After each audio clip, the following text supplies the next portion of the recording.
Magaalada Mandera ayaa maanta lagu qabtay shir ay isugu yimaadeen qaybaha kala duwan ee bulshada, kuwaas oo ay ka mid ahaayeen odayaasha dhaqanka, culimada waxgaradka, dhalinyarada,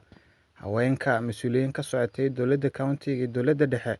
iyo sidoo kale guddoomiyaasha xaafadaha. Shirkan ayaa diiradda lagu saaray dhibaatooyin amni iyo bulsho ay shacabka Mandera ka cabanayaan, kuwaas oo la sheegay inay ku lug leeyihiin qowmiyado Itoobiyaan oo si sharci darro ah ugu soo qulqulaya gudaha magaalada Mandera. Dadkan ayaa lagu eedeeyay inay ku soo kordhiyeen Mandera falal dhaqan xumo, isticmaalka iyo ka ganacsiga daroogada iyo xatooyo, kuwaas oo saameyn ku yeeshay amniga iyo nolol maalmeedka bulshada. Intii uu socday kulanka, waxaa la isku raacay in dadkaasi Itoobiyaanka loo qabto muddo ay kaga baxaan Mandera, taasoo ku eg 5 bisha soo socota ee Febraayo. Qof kasta oo ku hara wixii ka dambeeya taariikhdaasi si qasab ah loogu saari doono Mandera. maanta meesha waxaan isu imaanay annaga oo Mandera District Committee culumiyo odayaal isla jira iyo central government oo wakiil ka yahay Diogen Central county government oo wakiil ka yahay sub county Mandera sub county administrator ayaa meeshaan isugu imaanay. waxaan isugu yeernay maanta stakeholderska oo ka mid yihiin waa maamooyinka, iyo waxaan ugu yeernay dhalinyarada iyo odayaasha magaalada. waxaan u yeernay, waxaan go'aansanay inaan u sheegno wixii aan ka soo hadalnay labada wiig soo socda, naga soo tagtay, labada wiig oo aan soo dhaafnay. waxaan soo wadnay magaaladan fasaadka ka jira, inaan maaragtay magaalada aan ka hadalno dhib ka jira, daroogada, ammaan darrada iyo dhaqan xumada ee magaalada ka badatay ayaa maaragtay aan ka soo hadlaynay. waxaan la soo kulmnay stakeholders badan oo ka mid yahay MP-ga Mandera East, waxaa ka mid ahaa MC-yaashan oo magaalada, waxaa ka mid ahaa county commissioner oo security u weyna. waxaan la hadalnay county governor-ga iyo tiimkiisa. maanta annaga odayaashii iyo culimadii iyo maamooyinkii isnimaan waxaan go'aansanay taariikh 5 meesha lagu gaaro ugu horreyntii dadkan Itoobiyaan ka imaaday qabiil ahaadaanba inay magaalada ka baxaan. taariikh 5 meesha lagu gaaro qof kasta lagu arko gurigiisa, kuwii guri ka shaqaynay,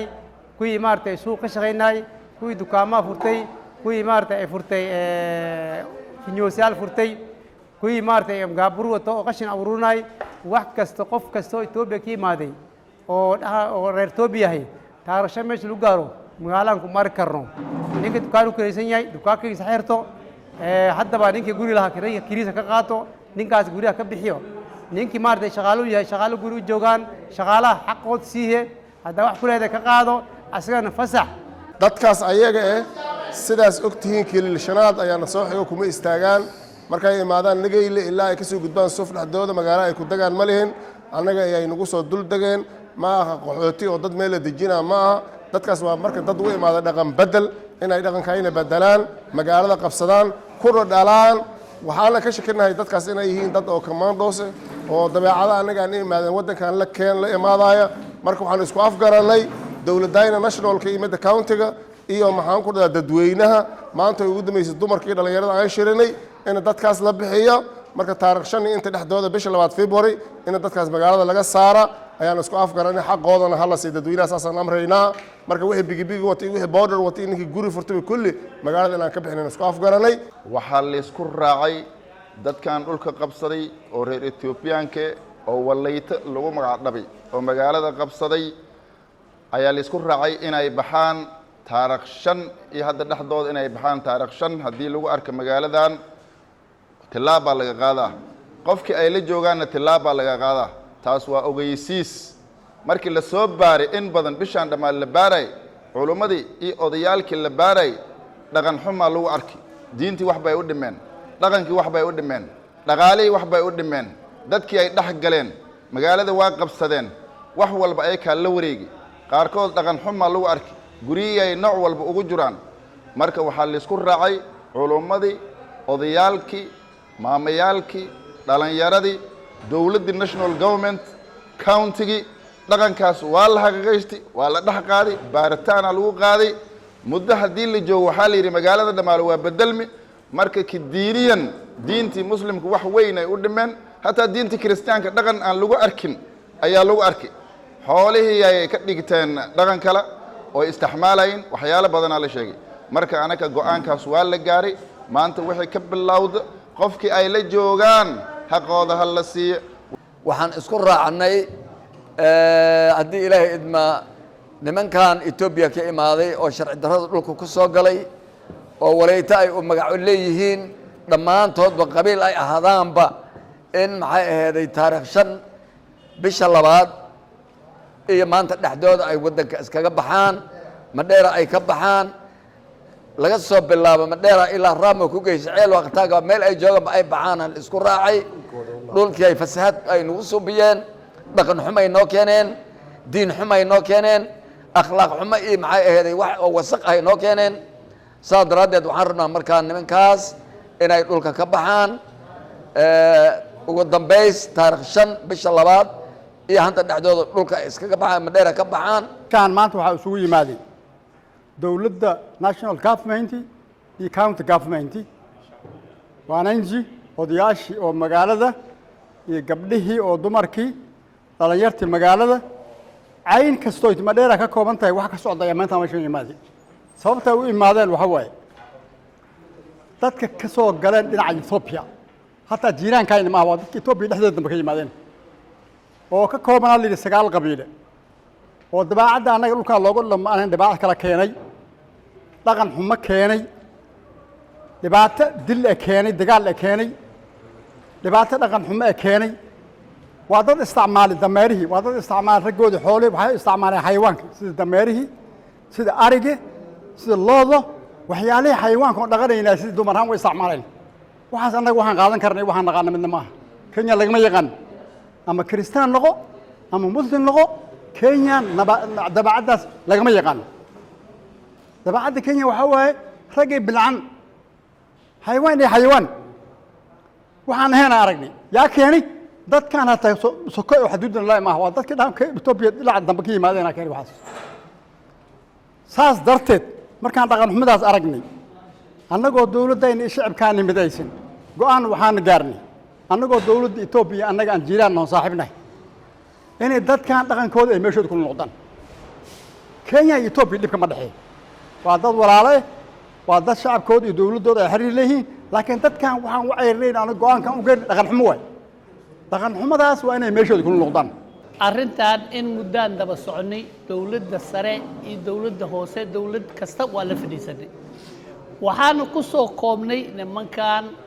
jiiraan nahay annaka xuduudkooda haddaan tagna habeen ma barin habeen haddaan barino waa in uu qofna damiintaa maxay yeelay daraad ilmahanada inta ka tageen oo cambiir ciyaarid meeshu aadeen 4 saaco habeenimo meel intii la isugu keenay allay nin idin damiinta keena habeenkii waxay dul seexdeen dad damiinta marka annaka maalintii magaalada u soo furantay hadday imaadaan oo shaqeystaan oo inaga noqdaan waxba kama qabno laakiin nimankii magaalada waa nagala wareegeen anshax xumi iyo dabeecad aan aqaanin iyo noocan islaamnimo aan ahayn ay nala soo galeen waxaan rabnaa iyadoo dhib dhicin in ay naga baxaan meeshaan maanta waxaan ka diraynaa baaqaas waxaas ka socdaa dawladda sare iyo dawladda countiga iyo shacabka Mandheera oo isla jira baaqaas wuxuu ku saabsan yahay magaalada Mandheera dadka la yiraahdo waleeta iyo inta raacsanba inay magaalada maartay ay ka baxaan taasoo muddo loo qabtay taariikh 5 bisha 2 oo soo socoto maanta waxaan joognaa taariikh 19 bisha 1 2026 marka taariikhda u dambaysa oo dadkaas loo qabtay oo ay baxayeen waa taariikh 5 bisha 2 2026 taasoo keentay dhibaatooyin fara badan oo dadkan xaggooda ka imaaday oo ayaga ay la imaadeen oo ay kamid tahay dhibaato security oo ay kamid tahay dhibaato caafimaad oo ay kamid tahay dhibaato daroogo iyo fasahaad iyo akhlaaqdii ay hadleeyeen oo ay kamid tahay dhaqanka Mandheera oo ay bedeleen dhibaatooyinkaas fara badan oo isbiirsaday markii ay la arkay shacabka Mandheera iyo dawladooda tan national iyo county-gaba waxaa go-aan lagu gaaray maanta oo taariikhda ay tahay 19 bishii koowaad 2026 dadkaas ugu dambaysta taariikh 5 inay baxaan wixii taariikh 5 ka dambeeya ninkii lagu arkay gurigiisa waa dambiile waaya makoosta ayuu galay insha Allah taala dawladdan waxaan ka codsanayaa dadkaas inay tallaabo adag laga qaado. السلام عليكم ورحمة الله وبركاته ورماليرا إنه هني قدي إدنين تريسكيو تروار ماليرا دمانتي نتولي غلي نبافت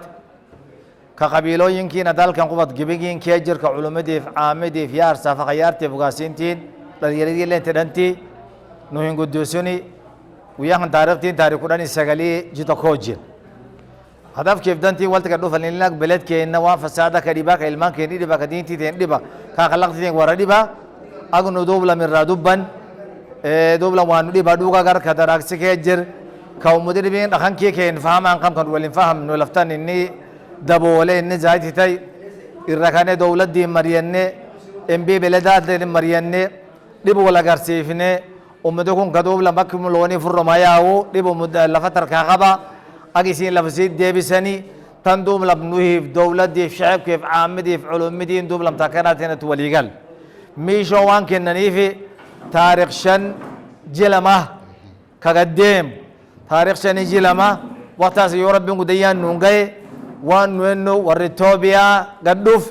نوين غرغرين باسين كام خامة وليت الله متوان التوبيا قدوف كم وفويو وان نسنيينو لما كم وفو حدود غرغر خبا بودا غرغر خبا من اللي غرغر خبن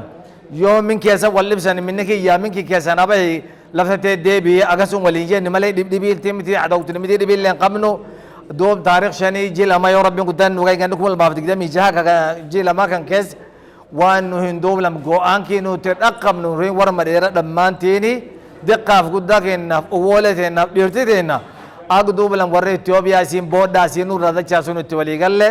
سنقوم قبادا مكان كشي عليوي قدي رزقي ودن كيجرا السلام عليكم ورحمة الله وبركاته علماء إيو أخيار إيو مدح إيو أغاسية إيو هوين إيو رق إيو قفوين إيو قفير أو أمارة مدير أرمها مركل باري وحاسوب حتى داد كان إن أي نقب بحان أنا قد نبقى جيسانين أنشاحهم أي كينا درتاد حق عافماتك حق دقنك